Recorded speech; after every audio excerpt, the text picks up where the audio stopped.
जय हिंद फ्रेंड्स। तो हम पढ़ रहे थे कक्षा 10 की कला और संस्कृति के बारे में। कक्षा 10 की कला और संस्कृति में क्या क्या कवर कर चुके हैं। तो इससे पहले अपन लेसन नंबर फर्स्ट पढ़ चुके हैं और इससे पहले अपन कुछ लोक देवताओं को कवर कर चुके हैं, यानी लेसन नंबर सेकंड पे भी अपन आ चुके हैं। तो इस तरीके से अपन one by one, video by video, एक वीडियो करते करते अपन लेसन नंबर सेकंड तक पहुंच गए। वैसे तो लेसन नंबर सेकंड तक ही पहुंचे, लेकिन ये लेसन नंबर सेकंड तक का सफर भी काफी लगभग 7 वीडियो हमारे लेसन नंबर फर्स्ट के बने और लगभग 2 वीडियो अपन कवर कर चुके हैं लेसन नंबर सेकंड के। तो इस तरीके से लगभग अपन 7 और 2 9 वीडियो तक पहुंच चुके हैं और लगभग कल 10th वीडियो तो हमने देखा था, नहीं पार्ट नंबर 10 हमने पढ़ा था और आज हम पार्ट नंबर 11 पढ़ने वाले। तो इन 10 पार्ट्स के दौरान, इन 10 वीडियो के दरमियान हमने क्या क्या पढ़ा है और इन सारी चीजों को दरकिनार करते हुए अभी अपन देखते हैं कि पार्ट नंबर 11 में हम क्या देखने वाले। आज क्या देखने वाले हैं अपन? तो आज अपन देखने वाले लोक संतों के बारे में। आज अपन लोक संतों को क्लियर करेंगे। कल अपन ने लोक देवता, कल हमने इससे पहले हमने कुछ 6 लोक संतों को क्लियर करा था, यानी पार्ट नंबर 10 में हम 6 लोक संतों को पढ़ चुके हैं और पार्ट नंबर 11 में जब हम आ गए तो आज बचे हुए 6 संतों को हम पढ़ेंगे।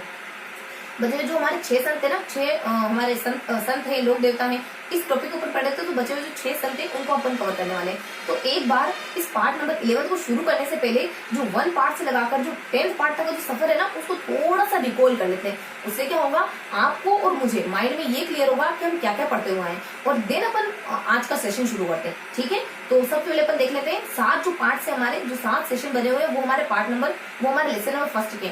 और इसके बाद की जो 3 पोर्शन हमने पढ़ लिए, इसके बाद की जो 3 वीडियो हमने देख ली है वो लेसन नंबर सेकंड के। तो एक बार थोड़ी सी सरसरी निगाह डालेंगे इन सब पर, देन अपन शुरू करते हैं। देखो उससे क्या होता है कि हमें कोई भी नई चीज शुरू करने से पहले अगर पिछला रिवाइज कर लेते हो तो अपने आप पर कॉन्फिडेंस आता है कि हाँ इतनी चीज व्यवस्थित तरीके से पढ़ चुके हैं और आज ये पढ़ने वाले हैं और ये भी हमारी व्यवस्थित चीजों में एक और नया ऐड हो जाएगा, एक और नई चीज ऐड हो जाएगी और देन अपन आगे बढ़ेंगे। यानी पिछली वाली चीज जब तक व्यवस्थित याद नहीं होती ना, तब तक पूरा 100% हमारा मन नहीं लग पाता नेक्स्ट पे।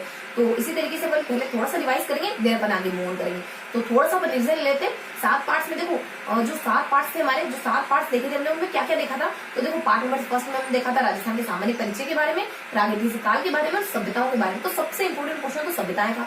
देन अपन और लास्ट वाले 7वें पार्ट में क्या देखा था, लास्ट में हमने देखा था बूंदी के उत्तराधिकारी युद्ध, जोधपुर के उत्तराधिकारी युद्ध और जयपुर के उत्तराधिकारी युद्ध। तो बेसिकली मैं बताना क्या चाह रही हूँ कि पार्ट नंबर फर्स्ट में हमने सभ्यताएं कवर करी, सबसे इंपोर्टेंट क्वेश्चन, और पार्ट नंबर 7 में हमने सबसे इंपोर्टेंट क्वेश्चन कवर करा उत्तराधिकारी युद्धों के बारे में। और इन बीच के 5 पार्ट में क्या कवर करा, इन बीच के 5 पार्ट्स में हमने कवर करा राजवंशों को, यानी जो बाकी हमारे 5 पार्ट बच जाते ना, उसमें लगभग हमने 8 राजवंशों को कवर करा। जिससे हमने गुहिलों के बारे में पढ़ा, राठौड़ों के बारे में पढ़ा, क्रम से ही बता रही हूँ ना, तो गुहिलों के बारे में पढ़ा, उसके बाद हमने राठौड़ों के बारे में पढ़ा, फिर हमने शाकंभरी के चौहान पढ़े, शाकंभरी के तीनों जगहों के चौहान हमने अच्छे से क्लियर करे।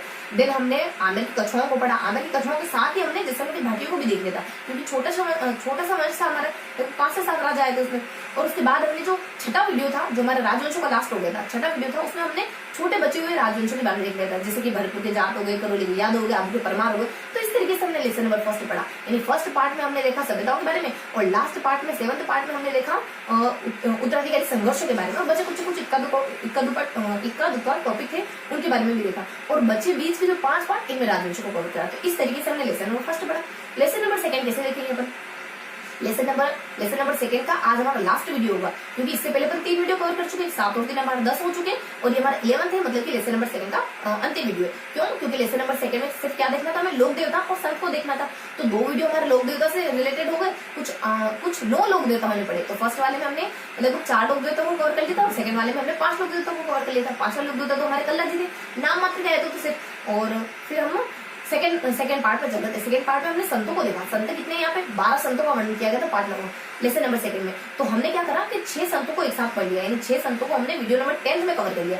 अब हमारा जो वीडियो नंबर 11 है, इसमें अपन पढ़ने वाले, यानी पार्ट नंबर जो 11 है, इसमें बचे हुए 6 संतों को अपन क्लियर करेंगे। तो इस तरीके से हमने कुछ 4 पार्ट्स में पूरे सेकंड नंबर लेसन को डिवाइड करा है। 2 हमने पढ़ लिए लोक देवता, हमारे क्लियर हो गए लोक देवता, और तीसरा हम जो कल पढ़े वो लोक संत के बारे में पढ़े, 10वां वीडियो। और आज हम पढ़ने वाले 11th वीडियो, जो कि हमारा लोक संतों से जुड़ा और लास्ट वीडियो हमारे लेसन नंबर सेकंड का भी और लोक संतों का भी। तो ये था हमारा अभी तक का पूरा ओवरव्यू। और अब अपन नेक्स्ट शुरू करने वाले हैं लोक संतों को, यानी लास्ट वीडियो अपन देखने वाले हैं लेसन नंबर सेकंड का। तो आज के टॉपिक क्या क्या है हमारे देख लेते हैं। आज के टॉपिक्स में कौन कौन से लोक संतों को पढ़ने वाले। कल कौन कौन से लोक संतों को हमने क्लियर करा था। कल हमने लोक संत पढ़े थे ना, देखो ट्रिकी तरीके से हमने देखा था।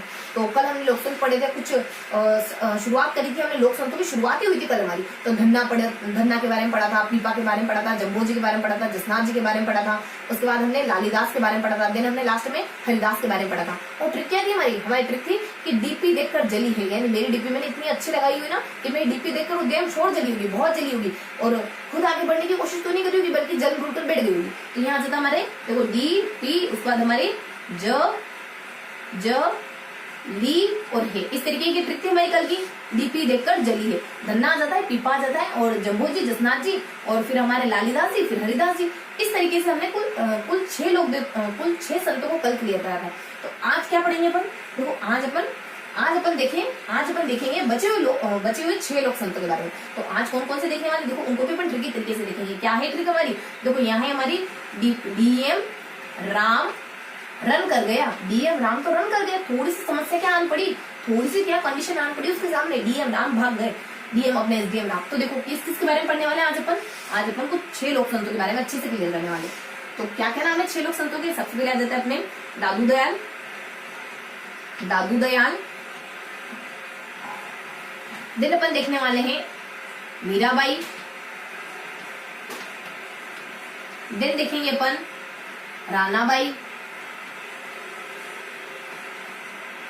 दिन देखेंगे अपन संत माऊजी।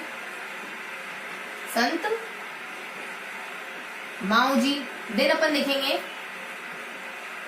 देखेंगे रामचरण। दिन देखेंगे अपन नवल राम। दिन अपन देखेंगे नवल राम।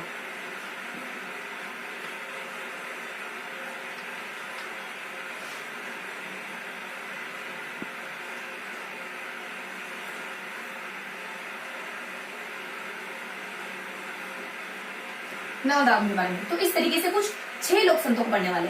दादू दयाल के बारे में पढ़ेंगे, मीराबाई के बारे में पढ़ेंगे, फिर अपन रानाबाई के बारे में पढ़ेंगे, दिन अपन संत माऊजी के बारे में पढ़ेंगे, दिन अपन पढ़ेंगे रामचरण के बारे में, दिन अपन देखेंगे नवल राम के बारे में। देखो हाँ, तो इन सारे लोक संतों को अपन पढ़ने वाले। तो शुरू करते हैं अपन 1 बाय 1। देखो दादू दयाल के बारे में क्या देखने वाले, अपन कुछ 2 लोक संतों को कंपेयर करते हुए पढ़ेंगे ताकि चीजें थोड़ी सी ना कोरिलेट हो जाए। अकेले पढ़ेंगे तो बहुत ज्यादा हमें ऐसा लगेगा कि पता नहीं कितने लोक संत पढ़ लिए, क्योंकि हम 6 को एक साथ पढ़ेंगे ना तो माइंड में हमें प्रेशर नहीं होना चाहिए। मतलब जब भी हम प्रेशर में होते ना, ये 6 नाम देखकर, क्योंकि इनके बारे में बहुत सी इन्फॉर्मेशन आएगी, तो इन 6 नामों को देखकर हमें थोड़ा सा डिप्रेस फील नहीं करना है, क्योंकि इन सारे के बारे में अच्छे से देखना है। तो हम कंपेयर करते पढ़ेंगे, यानी दो को अपन साथ में लेंगे। तो शुरू करते हैं अपन दादू दयाल और मीरा को साथ में लेते हुए। तो हम पढ़ेंगे दादू दयाल के बारे में।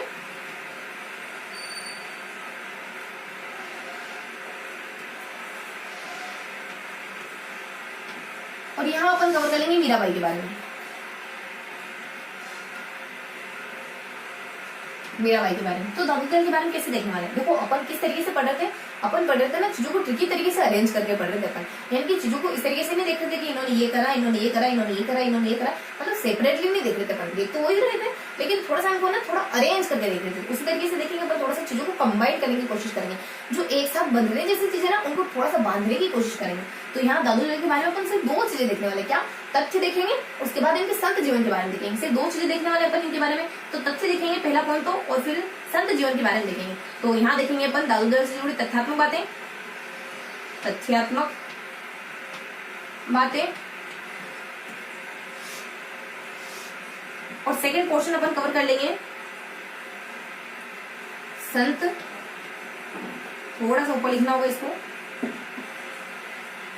चलो पहले अपन क्लियर कर लेते हैं, देन अपन सेकंड पोर्शन लिखेंगे ना, सेकंड पार्ट, इसका जो सेकंड बिंदु वो डिस्क्राइब करेंगे। हो सकता है इसमें बहुत ज्यादा स्पेस लग जाए, है ना। तो तथ्यात्मक बातें क्या क्या है, देखो इनके जीवन से जुड़ी तथ्यात्मक बातें हैं। कुछ सन को अपन देखने वाले, कौन कौन से सन आ जाएंगे यहाँ पे, देखो सनों को डिस्क्राइब करना है तो सन आ जाते हैं हमारे। सबसे पहला सन होता है इसमें कुछ 1544 का, उसके बाद नेक्स्ट सन होता है इसमें 1568 का, देन सन होता है इसमें 1675 का, देन सन होता है इसमें 1685 का, देन होता है ये दोनों 1515 ही अपने 1515, उसके बाद होता है 162 का, उसके बाद होता है 163 का। तो इस तरीके से इन सन को देखना है। 4 8 5 5 2 3, 4 8 5 5 2 3, इस तरीके से अपने को इन सनों के बारे में देखना है। अब इन सन में क्या क्या है पॉइंट वो उनको देख लेते अपन, क्या क्या जानकारी देखनी इनके बारे में। देखो 1544 में क्या हुआ, गुजरात के अहमदानगर में अहमदाबाद में इनका जन्म होता है 1544 में, और समय भी बताया जाता है। समय क्या है इनका, एफटी यानी फाल्गुन की अष्टमी को, देखो कहोगे कि अष्टमी, देखो मैंने ना अष्टमी के लिए टी लिखा है, देखो अष्टमी के लिए टी लिखा है, तो अपन F8 कर देते हैं, F8 में इनका जन्म होता है। और कब हुआ इनका जन्म, तो इनका जन्म F8 में 1544 में होता है, अहमदाबाद गुजरात में होता है, अहमदाबाद गुजरात, तो ये इनका जन्म स्थान है। बस उसके बाद 1568 में क्या हुआ, जैसे जन्म हुआ तो ये अपनी शिक्षा लेने चल गए थे दादू दयाल के पास, बुद्धन के पास। तो इनके गुरु बुद्धन से शिक्षा लेते हैं, बुद्धन से शिक्षा लेते हैं, और जैसे ही शिक्षा लेना बुद्धन से, तो गांव छोड़ देते अपना और चले जाते हैं सांभर में, और दुनिया का काम करने लग जाते हैं, वहां पे जाके दुनिया का काम करने लग जाते हैं। नेक्स्ट क्या आ जाता है, जब 1575 का समय आया ना, तब इन्होंने सोचा कि मुझे ना आमेर चले जाना चाहिए, तो अपने 25 शिष्यों के साथ 12 साल के लिए आमेर चले जाते हैं। 25 शिष्यों के साथ 12 साल के लिए आमेर चले गए। दिन जब 85 का आया ना, तो इनको लगा मुझे और कहीं जाना चाहिए, तो फतेहपुर सीकरी चले गए अकबर से मिलने के लिए, फतेहपुर सीकरी अकबर से मिलने के लिए चले गए। पहले आमेर गए जोधा के वहां, और फिर गए अपने अकबर से मिलने के लिए। 16 दो में क्या हुआ, ऐसे घूमते घूमते अलग अलग स्थानों पे जा रहे थे, तो नारायणा नामक गांव में पहुंच जाते, घूमते घूमते नारायणा नामक गांव में पहुंच जाते। नारायणा नामक गांव जो कि ये अपने ना ढूंढाड़ में जाते हैं, उससे पहले मारवाड़ में जाते हैं। नारायणा नामक गांव जो कि फुलेरा के नजदीक पड़ता है, फुलेरा के समीप है ये। तो इस तरीके से ये घूमते रहते हैं। जैसे इनका जन्म हुआ तो 68 में घूमे, 75 में घूमे, 85 में घूमे, 2 में घूमे, और लास्ट में जहां पर आए थे नारायणा में, वहीं पर इनकी मृत्यु हो जाती है। इनकी मृत्यु होती है J8 में, ज्येष्ठ मास की अष्टमी को इनकी मृत्यु हो जाती है, और इनकी मृत्यु होती है यही नारायणा नामक गांव पे। इनकी मृत्यु से जुड़ी हुई कुछ बातें होती है कि ये कहते हैं कि मेरा जब भी निधन हो जाए, तो मेरे पार्थिव शरीर को तुम एक फुलेरा नामक, एक भिराना नामक स्थान है, उसके पास में कोई फुलेरा नामक पहाड़ी बनी हुई, भिराना और दादूखोल, एक हमारे भिराना नाम की पहाड़ी है, कोई दादूखोल पर्टिकुलर स्थान है, मुझे वहां दफनाना, तो वही दफनाए इनको। तो इनका स्थान आ जाता है कुछ भिराना और दादूखोल। भिराना नामक पहाड़ी थी, वहां कोई दादूखोल नाम का स्थान था, तो वहां उनको दफना दिया। और इनके संप्रदाय के जो लोग हैं ना, दादूपंथी, उनके लिए बहुत आस्था का केंद्र है दादूखोल का स्थान। तो इस तरीके से बेसिक से इनके तथ्यों के बारे में देखा। देन अपन सेकंड देख लेंगे इनके संत जीवन के बारे में। तो इनके संत जीवन के बारे में क्या इन्फॉर्मेशन होती है, कुछ यही कि इनकी भाषा कौन सी थी, कुछ यही कि इनकी रचना कौन सी थी, कुछ यही कि इनके शिष्य कौन थे। तो सबसे पहले देख लेते हैं इनकी रचना क्या है। इनकी रचना है दादू की वाणी, और दादू की वाणी हो जाती है, और दादू के दोहे हो जाते हैं। दादू की वाणी और दादू के दोहे, ये इनकी रचना मानी जाती है। यानी वाणी से तो दोहे निकले होंगे। उसके बाद रचना के बाद इनकी कुछ भाषा आ जाती है कि किस भाषा में लिखी, तो सद्दुकड़ी, जो कि कबीरदास की भी भाषा थी, सद्दुकड़ी, ये इन्फॉर्मेशन होती है। देन बता दी जाता है इनके शिष्यों के बारे में।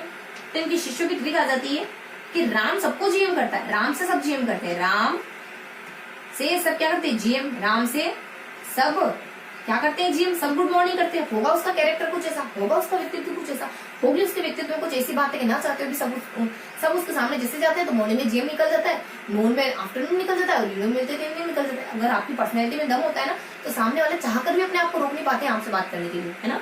अगर आपका व्यक्तित्व कुछ ऐसा होता है, साफ सुथरा और सुलझा हुआ व्यक्तित्व होता है ना, तो आपके साथ गद्दारी नहीं कर सकता कोई, आपके साथ कोई फरेब नहीं कर सकता, मन ही नहीं होता है। कभी आपका मन हुआ कि कोई बहुत ज्यादा व्यवस्थित चीजें पड़ी हो और आपको जाके उनको बिखेर दो, कुछ अच्छे से जमा के रखा हुआ है, अलमारी बहुत अच्छे से व्यवस्थित जमाई हुई है, तो मन होता है कभी कि सारे कपड़े बिखेर दे, सारे कपड़े नीचे बिखेर दे, चाहे कितनी भी जल्दी हो, लेकिन इतनी मतलब कि इतना मन नहीं होता है हमारा कि इसको इतना जल्दी से बिखेर देना। हो सकता है कोई जल्दी में कर दे, लेकिन वो बात अलग है फिर। तो यहाँ से तो अपने रचना है, उसके बाद भाषा है, उसके बाद अपने शिष्य। इनके शिष्य कौन है, रस आ जाता है, इनके शिष्य होते हैं अपने, कोई देखो रस इनके शिष्य होते हैं, म से तो माधव सिंह होते हैं, स से अपने और सूरज सिंह होते हैं, रज्जब होते हैं, रस से कौन होते हैं, रज्जब, एम से होते हैं माधव सिंह, एस से होते हैं अपने सूरज सिंह, और बी से होते हैं अपने बखनाजी।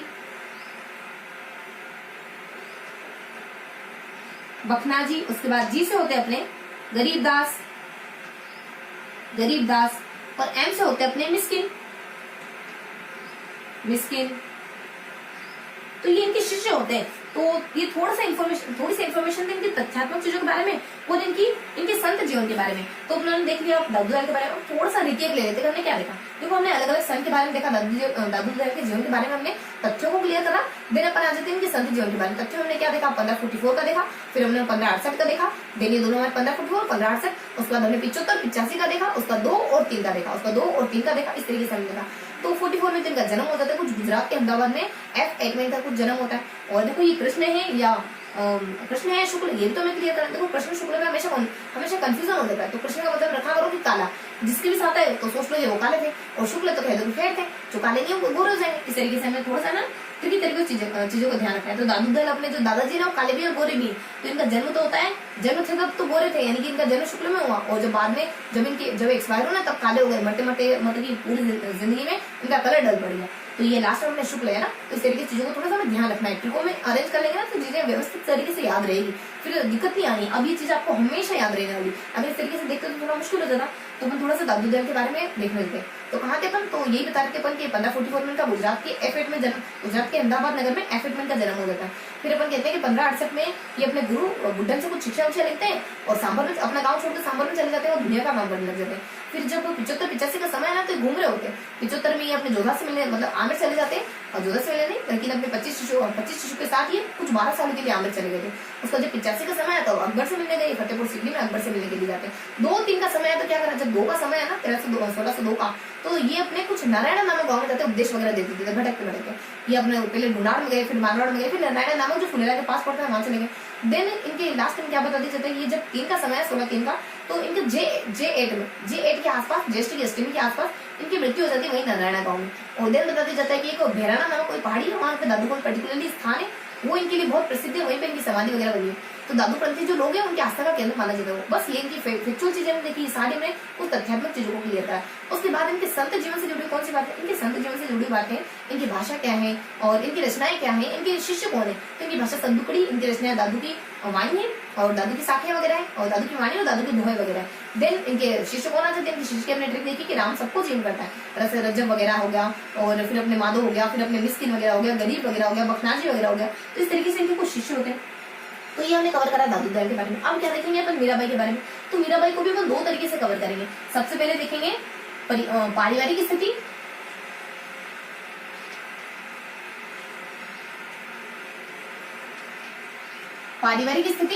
देन सेकंड पॉइंट में अपन क्लियर करेंगे इनके संत जीवन के बारे में। पारिवारिक स्थिति के बाद देखेंगे अपन इनके संत जीवन के बारे में। देखो पारिवारिक स्थिति क्या है इनकी, वो इनका जन्म वगैरह हो गया, इनके माता पिता वगैरह हो गए, और इनका तो अपने दादा दादी से भी अच्छा संबंध था। मतलब कि इनके जीवन में इनकी दादी का, इनके दादा का भी बहुत ज्यादा रोल था, तो उनके बारे में भी देखेंगे। और इनके देवर का भी बहुत रोल था, इनको विष पिलाया था देवर ने, है ना। और लेकिन कृष्ण भक्ति में इतनी लीन थी, देखो अगाध अगर आस्था होती ना तो कुछ का कुछ हो जाता है। अब इनकी थी बहुत प्रगाढ़ आस्था थी, तो इनको विष की तरह असर नहीं करा।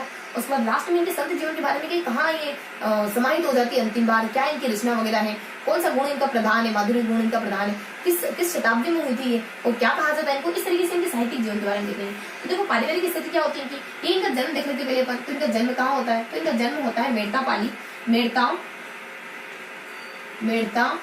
पहले समय देख लेते हैं, यानी 15 इनका जन्म होता है अपना 1498, यानी कि जस्ट हमारे 1500 लगने ही वाला था, जस्ट 16वीं शताब्दी लगने वाली थी, इतने में मीराबाई का जन्म हुआ। तो यहाँ जब अपने 1598 मेड़ता पाली, ये इनका जन्म समय। और इनके पिताजी आ जाते हैं। इनके पिताजी कौन है, इनके पिताजी माने जाते हैं रतन सिंह। जो बाजोली के जागीरदार थे। रतन सिंह जो कि एवी नहीं थे, बाजोली के जागीरदार थे वो। मीराबाई हुई ना तो बाजा बजाया था इन्होंने, बाजोली के जागीरदार थे। देन इनके बता दिया जाता है पिता के बारे में। फिर इनके गुरु तो वगैरह इनके कौन है, संत रविदास है इनके गुरु। तो गुरु भी देख लेते चलो अपन। गुरु तो ऐसे ध्यान रख लेना कि संत रविदास इनके गुरु माने जाते हैं। देखो पिता इनके रतन सिंह माने जाते हैं। देन इनके पिताजी हो गए, और किसको डिस्क्राइब करते हैं, इनके पतिदेव जी के बारे में। तो इनके पति कौन थे, तो इनके पति माने जाते हैं राणा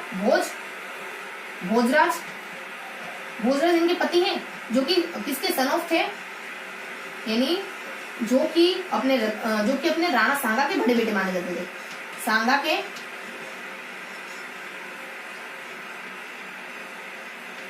बड़े बेटे माने जाते हैं। और देन बता दें तो इनके दादा दादी के बारे में थोड़ा सा डिस्कस कर लें। दादा दादी तो देखो इनके दादा का नाम था दूदा, जो कि मेड़ता के रहने वाले थे। इनके दादा का नाम था दूदा, जो कि अपने मेड़ता, इनका जन्म कुड़की पाली में होता है।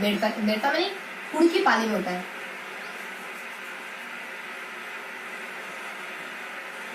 ना, कुड़की पाली में हुआ। और इनके दादाजी के वहां पाली पोसी गई। तो मेड़ता में इनके दादाजी जो थे वो मेड़ता से बिलोंग करते थे।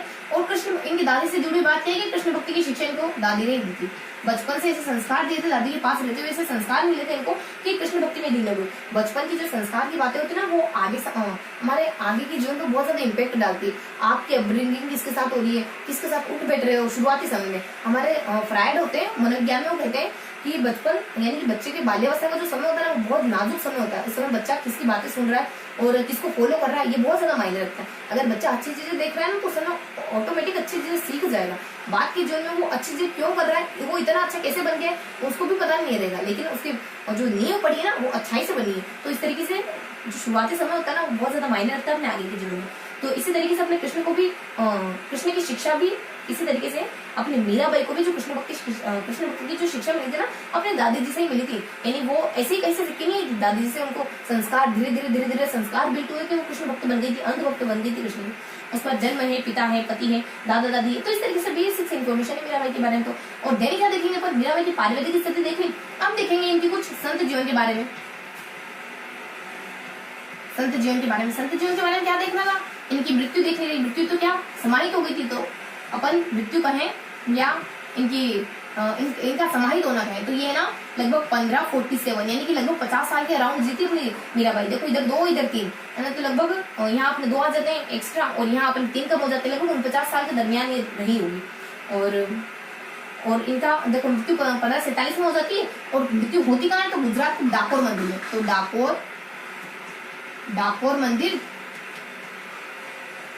गुजरात, तो यहाँ ये कृष्ण मूर्ति में समाहित हो जाती। देन इनकी रचना बता दी जाती, मीरा की पदावली इनकी रचना मानी जाती है। देन इनका गुण कौन सा है, मीरा की पदावली जो लिखी ना है माधुर्य प्रधान रचना है। तो माधुर्य भाव इनके भक्ति भाव है, माधुर्य भाव इनका भक्ति भाव है। देन थोड़ी सी इंफॉर्मेशन होती है, कुछ अन्य थोड़ी सी बात होती है इनसे जुड़ी हुई कि जो मीराबाई है ना, ये 16वीं शताब्दी के संत कवियों में से ये सगुण भक्ति को मानने वाली होती है। और इन्फॉर्मेशन होती है कि ये ना राजस्थान की राधा कही जाती है। तो राजस्थान की राधा 16वीं शताब्दी की मीरा है, 16वीं शताब्दी की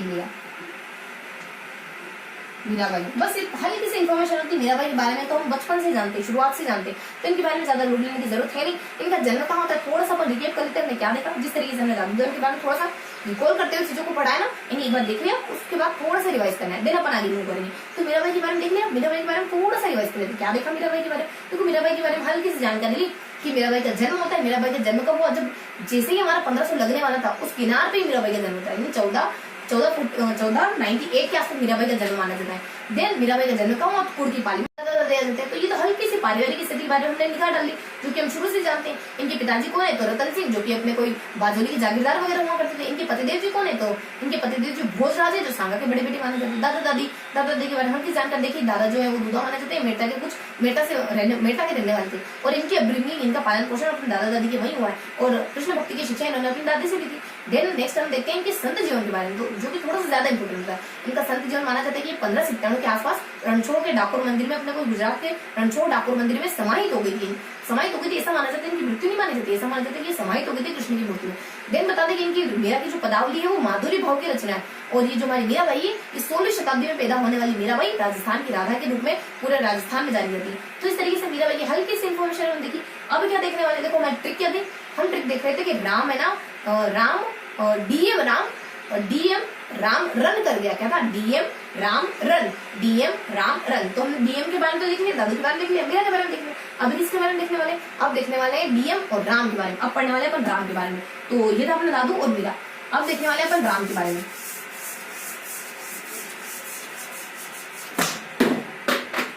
एक मिनट ना, थोड़ा 10 ले लूं मैं। हाँ, और क्या देखने वाले अपन, अब देखने वाले हैं कुछ 2 और टॉपिक के बारे में। अब देखने वाले अपन राम के बारे में, मतलब कि रानाबाई के बारे में। और क्या देखने वाले हैं, म यानी संत माऊजी के बारे में,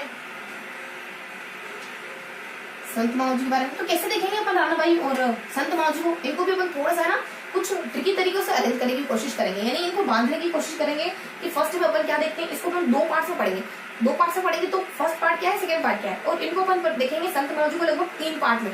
तो देखो राणा बाई में बहुत सारी इन्फॉर्मेशन गिवन होती है, इनके माता, इनके पिता, इनका जन्म, इनके गुरु, इनकी समाधि, इनका मेला, सब कुछ गिवन है इनके बारे में। और संत माऊजी के बारे में, संत माऊजी के जीवन में तो 2 महत्वपूर्ण घटनाएं हुई थी, जन्म, माता पिता ये तो है ही है, लेकिन इनके जीवन में 2 महत्वपूर्ण घटनाएं हुई थी, इन्होंने बेणेश्वर धाम बसा दिया था।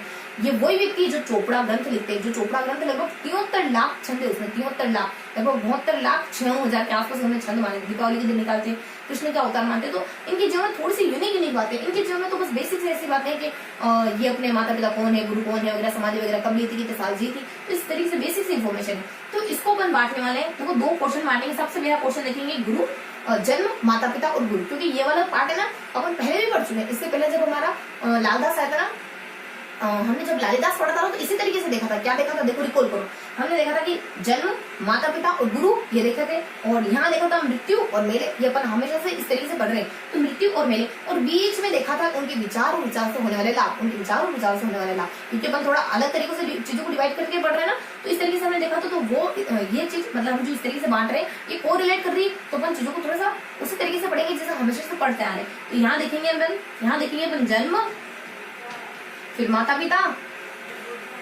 माता पिता, देन गुरु। फर्स्ट पार्ट में तीनों चीजें अपन कवर करेंगे, जन्म, माता पिता, गुरु। तो इनका जन्म कब हुआ,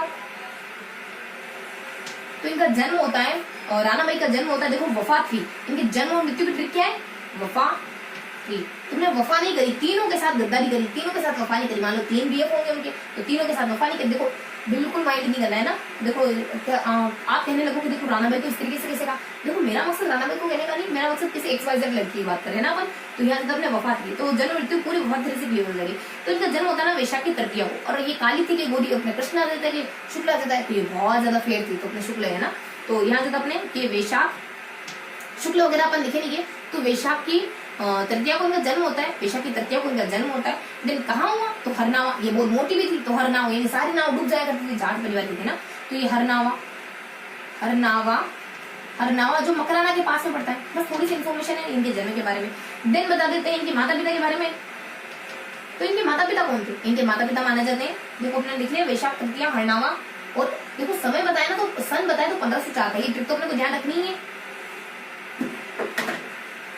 वैशाख की तृतीया को 1504 में, और ट्रिक क्या थी अपनी, वफा, वफा थी। ये ट्रिक ध्यान रखनी, जन्म और मृत्यु दोनों की ट्रिक है ये, वफा थी।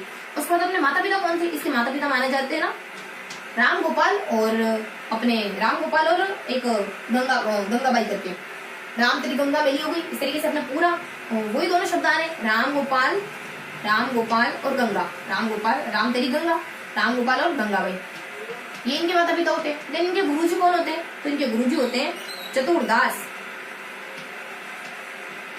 चतुर्दास, देखो चतुर्दास के बारे में कुछ हल्का सा बताया होता है कि चतुर्दास है ना, कुछ चतुर्दास के बारे में कोई हल्की सी जानकारी देखे तो ये कुछ अपने को एक कहीं से बिलोंग कर रहे होते हैं। चतुर्दास जी जो है ना, वो कहाँ से बिलोंग करते हैं, ये कुछ तो हल्की सी कोई इन्फॉर्मेशन होती है, बिल्कुल माइनर सी होती है। चलो अपन थोड़ा सा ना अभी चतुर्दास के बारे में देख लेते हैं। इनके गुरु चतुर्दास होते हैं, और देन बता दिया जाता है जन्म है, माता पिता है, गुरु है, ये तो क्लियर हो गया। अपना बस इतना ही देखना ना, जन्म माता पिता गुरु वाला पोर्शन कंप्लीट हो गया। उसके बाद मृत्यु मेला, मृत्यु और मेला, मृत्यु और मेले में क्या देखेंगे अपन, मृत्यु देख लेते हैं, तो इनकी मृत्यु कब हुई और मेला कब लगता है। तो इनकी मृत्यु देखो मैंने कहा था वफा थी, तो एफ से आता था फाल्गुन की, ये 3 है मतलब की त्रयोदशी को, फाल्गुन की 13 को यानी त्रयोदशी को इनकी मृत्यु हो जाती है। और गोरी होती है तो ध्यान रखना शुक्ल शुक्ल है। उसके बाद मृत्यु हो गई, दिन बता दिया जाता है, सन बता दिया जाता है 1570, यानी कि 66 साल में इनकी 66 साल जी, कितने हो गए 66 हो गए ना, अपने 1504 में जन्म थी 70, तो 66 साल तक जीती है। उसके बाद नेक्स्ट इनका मेला बता दिया जाता है, तो मेला कब लगता है, जब इनका निधन हुआ तभी मेला लगेगा। तो फाल्गुन की तृतीया को इनका मेला लगता है, ये बता दिया जाता है। अपने जन्म देख लिया अपना फाल्गुन की 3 में और फाल्गुन की त्रयोदशी को, तो इनका मेला लगता है ना भादो की तृतीया को, भादो की तृतीया को इनका मेला लगता है। जब इनका जन्म हुआ ना, इनका जन्म कब हुआ था, देखो इनका जन्म माना जाता है वैशाख की तृतीया को, तो बस महीना चेंज कर देना है, भादो की तृतीया को, भादों की तृतीया को इनका मेला लगता है, भादों की तृतीया को इनका मेला लगता है।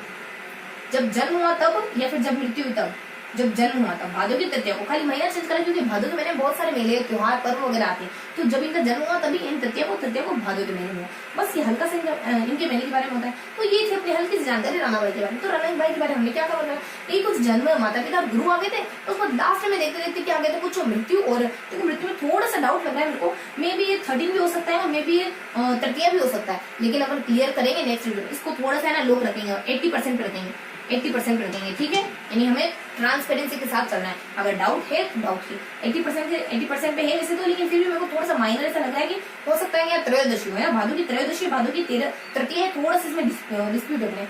तो देखो अपन कहाँ थे, अपन थे रानाबाई पर। तो रानाबाई के बारे में क्या बताते अपन, तो रानाबाई के बारे में अपन डिस्कस करते हैं कि रानाबाई का जन्म हो गया, रानाबाई के माता पिता हो गए, रानाबाई के गुरुजी हो गए।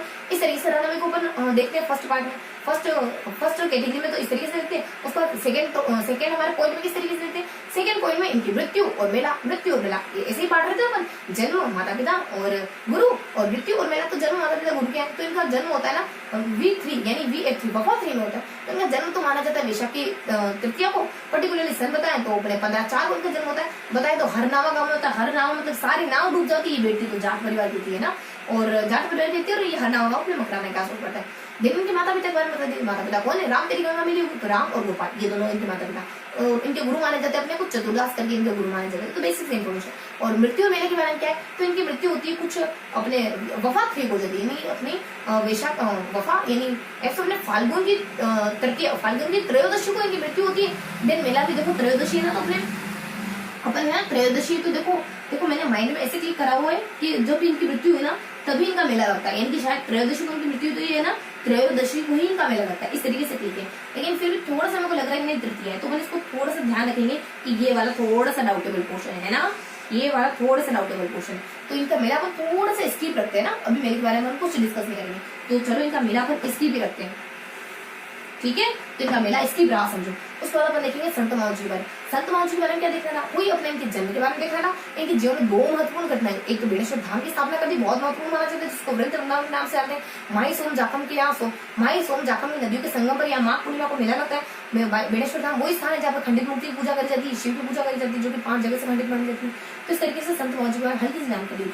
और सेकेंड इनके जीवन का सबसे बड़ा काम चोपड़ा ग्रंथों की रचना है। तो संत महाजी के बारे में क्या देखने वाले, संत महाजी के बारे में देखने वाले इनके जन्म के बारे में, और जन्म लेते ही इन्होंने निरंजनी संप्रदाय की रचना कर दी थी, बहुत छोटी उम्र में कर दी थी, इस वजह से जन्म के साथ ही देख लेंगे। और सेकेंडली बताया जाता है कि इनके बेणेश्वर धाम के बारे में, यानी कि इनके जीवन की 2 महत्वपूर्ण उपलब्धियों के बारे में। तो पहले तो आता बेणेश्वर धाम, जो इनके जीवन की बहुत महत्वपूर्ण उपलब्धि, बेणेश्वर धाम। तो बेणेश्वर धाम को हाईलाइट करके पढ़ेंगे अपन, जो कैसे कैसे बेणेश्वर धाम बसाते हैं उसकी पूरी प्रोसेस देखेंगे। उसके बाद नेक्स्ट देखेंगे चोपड़ा,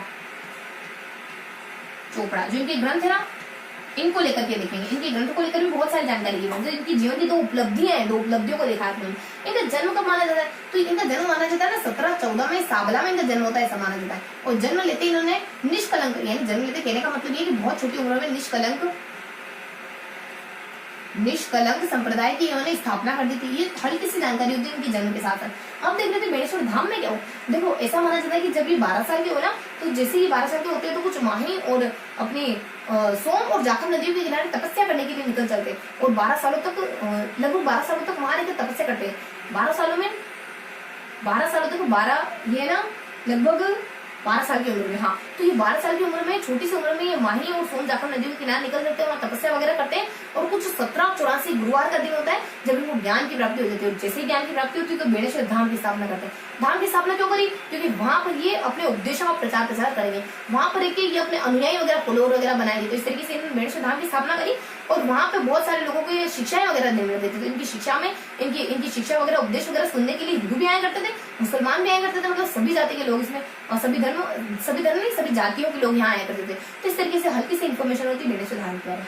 उसमें चोपड़ा में क्या बारे में क्या होता है, देखो इनके जो ग्रंथ माने जाते हैं चोपड़ा ऐसा माना जाता है। इनके बारे में बहुत सी यूनिक सी बातें, जैसे बेणेश्वर धाम के बारे में थोड़ी यूनिक सी बातें देखी ना, कि ये कैसे गुरुवार के दिन वगैरह हुआ, थोड़ी अटपटी सी चीज देखी ना, कि ये लगभग 12 साल की उम्र में निकल जाते हैं, तपस्या वगैरह करते हैं, फिर बेणेश्वर धाम की स्थापना कर देते हैं, अचानक से ज्ञान मिलता है इनको, और बेणेश्वर धाम की स्थापना कर दिया, वहीं से उपदेश देना शुरू कर देते हैं, सारी जाति के लोग इनके उपदेशों को सुनने के लिए आते हैं। तो हल्की सी इन्फॉर्मेशन बेणेश्वर धाम के बारे में। अब चोपड़ा के बारे में क्या होता है, तो वो चोपड़ा भी थोड़े यूनिक से ग्रंथ है, क्योंकि इनको लिखने के लिए कागज नहीं मिले थे तो कागज कहीं और से मंगवाए, पैसे किसी और से लिए, एकांतवास नहीं मिला तो एकांतवास ढूंढा, धुलागढ़ नामक स्थान एकांतवास को ढूंढा, फिर वहां पे लिखे। अब ये हर किसी दिन नहीं पढ़े जाते, जैसे दीपावली के दिन इनको निकाला जाता है। अब ये बहुत बड़े माने जाते हैं, संख्या में 5 है, लेकिन इनके अंदर तो 73 लाख तक छंद है, यानी कि अपने 72 लाख 96,000 इनके बीच में छंद। और जब इन्होंने 2 अच्छी से उपलब्धियां कर ली ना, तो इनके जीवन में बहुत अच्छा घटित होगा। जब चोपड़ा इन्होंने लिख दिया ना, तो अभी इनके जीवन में बहुत यूनिक चीजें घटित हो गई। ये इन्होंने अच्छा काम करा तो इनके जीवन में क्या हैपन हुआ, जब चोपड़ा वगैरह बेणेश्वर धाम वगैरह करा ना, तो लास्ट में देखते हैं कि इनको कुछ उपलब्ध मतलब कुछ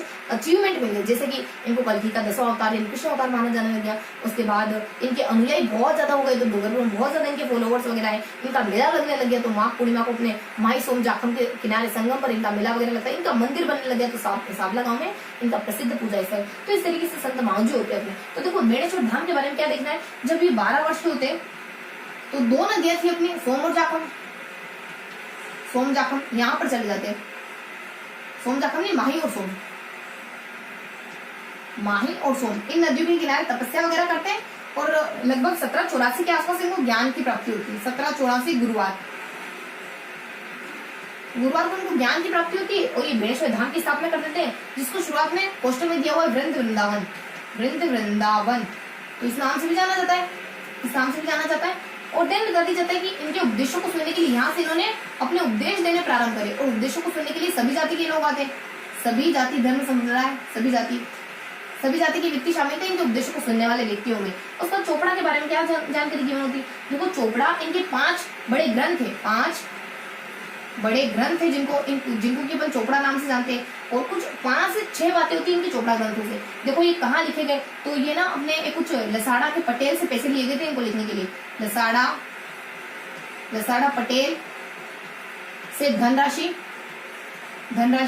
और कागज कहाँ से मंगवाया था, अहमदाबाद से, और कागज अहमदाबाद से मंगवाया। सारी जानकारी तो अपन भी पढ़ लेते हैं, जीवन है तो पढ़ लेते हैं, अहमदाबाद से मंगवाया। और धोलागढ़ एकांतवास में बैठ के इन्होंने लिखा, देखो कितने यूनिक ग्रंथ रहे होंगे, इतनी सारी प्रिपरेशन करी, तो ये हल्की सी इन्फॉर्मेशन होती है। देन बता दी जाता है कि ये ना सिर्फ दीपावली के दिन निकाले जाते हैं, वाद विवाद की शैली में लिखे गए हैं, सिर्फ दीपावली पर इनको पढ़ा जाता है, और वाद विवाद की शैली में लिखे हुए हैं, वाद विवाद। और कितने बड़े हैं, इनकी विशालता 5 है, खाली 5 बड़े ग्रंथ, जिनमें लगभग 93 लाख यानी कि 92,96,000 इसमें छंद होते हैं। तो इतने बड़े हैं ये, तो अपने 5 ग्रंथ कितने बड़े, क्यों अपने 93 लाख छंद कितने बड़े। उसके बाद क्या क्या हल्की से कुछ यूनिक से बातें होती है, लसाड़ा के पटेल से पैसे लिए, अहमदाबाद से कागज मंगवाया, धुलागढ़ एकांतवास ढूंढा, और फिर लिखा। और फिर क्या बातें होती है, देन बता दी जाता है कि कुछ ये ना सिर्फ दिवाली के दिन निकाले जाते हैं, और ये है ना वाद विवाद की शैली में लिखेगा, मतलब कन्वर्सेशन की शैली में ही।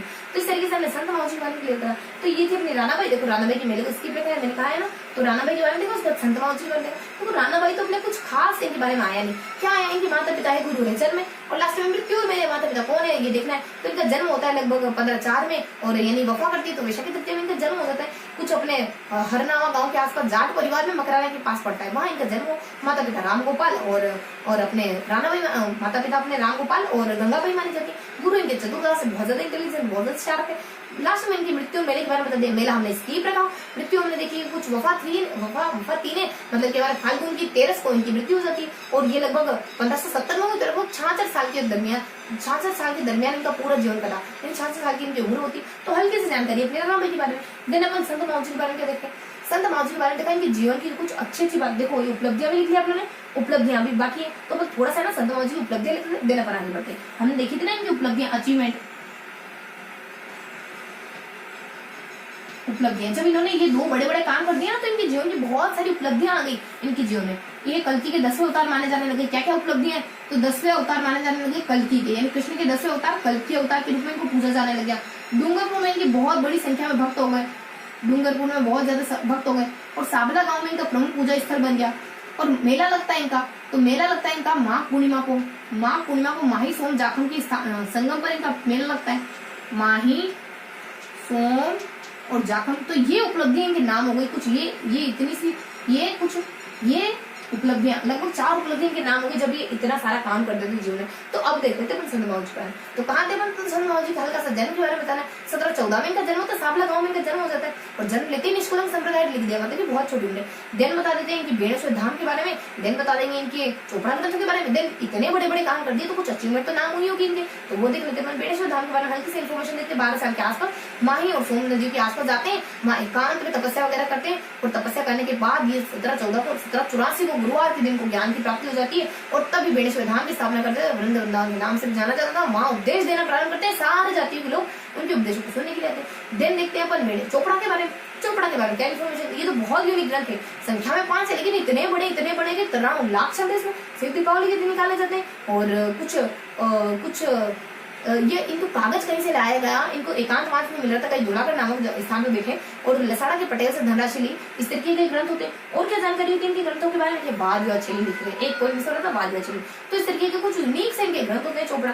उसके बाद अगर इतना बड़ा इतनी बड़ी 2 अचीवमेंट इनके नाम है, दो इतने बड़े काम इन्होंने अपने संपन्न करे अपने जीवन में, तो कुछ ना कुछ तो अचीवमेंट मिल गई। कल के 10 अवतार माने जाने लग गए, डूंगरपुर में बहुत सारे लोग इनको फॉलो करने लग गए, इनका साबला गांव में पूजा स्थल बन गया और मेला माघ पूर्णिमा को माही सोम जाखू नदी के किनारे इनका मेला लगता है। तो ये है अपने संत माओ जी। इस तरीके से अपने संत माओ जी बने। अब क्या देखने वाले अपन? देखो हम क्या देख रहे थे? हम देख रहे थे कि डीएम राम तो भाग गया, कुछ परिस्थितियां उसके सामने क्या तो उल्टे पैर भाग गया, यानी कि तो पैर घुमा यू टर्न लिया और भाग गया। वो तो डीएम, अगर ऐसा डीएम है तो किस काम का डीएम? देखो कोई, चलो अपन नेक्स्ट बढ़ते हैं ना। तो अपन राणाबाई के बारे में देख लेते हैं, उसको संत माओ जी के बारे में देख लेते हैं। अब अपन क्या देखने वाले हैं? तो डीएम राम तो रन कर दिया हमारे, तो यहाँ देता है डीएम राम, उसके बाद न, इनके बारे में देखने वाले। तो रन से क्या देखने वाले? रन से अपन रामचरण के बारे में और न से अपन नवलराम के बारे में देखने वाले। और थोड़ा सा अपन रंस, देखो रंस अपने इसको बहुवचन बना दिया, तो डीएम राम रंस कर गए, ठीक है। तो अपने ऐसे एस लगाना होता है तो उस तरीके से हमने यहाँ लगा दी।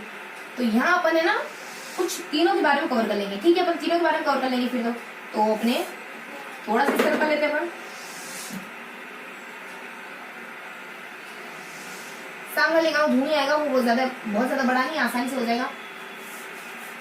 तो कुछ यहाँ देखने वाले अपन, देखो आर से रामचरण के बारे में, एन से नवलराम के बारे में और एस से अपन देखेंगे सांगले गांव धूनी के बारे में। आर से देखेंगे अपन रामचरण के बारे में, और फिर देखेंगे अपन नवलराम के बारे में, उसके बाद लास्ट में अपन देखेंगे, लास्ट में गौर कर लेंगे अपन सांगले गांव धूनी के बारे में।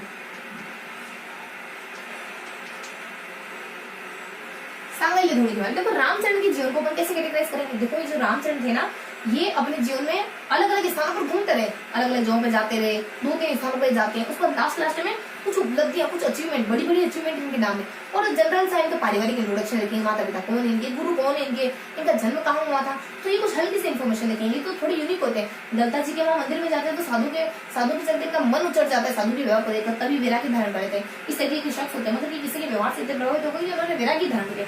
इस तरीके के अपने रामचंद्र फूलडोर महोत्सव इनसे संबंधित है, रामस्नेही संप्रदाय से संबंधित है।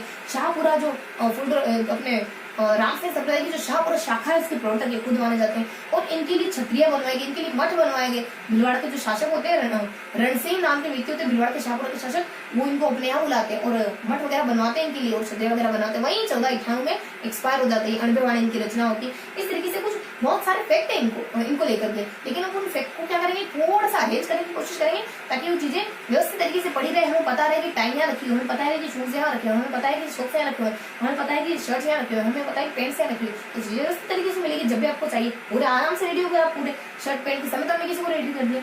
तो यहाँ देखो क्या देखना है आपको रामचरण के बारे में। रामचरण के बारे में देखेंगे सबसे पहले तो बेसिक इंट्रोडक्शन, माता पिता गुरु जन्म, ये हमेशा देखते आ रहे हैं। जन्म, माता पिता और गुरु। फिर क्या देखेंगे अपन, जन्म माता पिता गुरु के बाद देखेंगे इनकी यात्राएं और देखेंगे अचीवमेंट, यानी यात्राएं उपलब्धियां क्या नहीं इनकी, कहाँ गए ये पूरे जीवन काल में।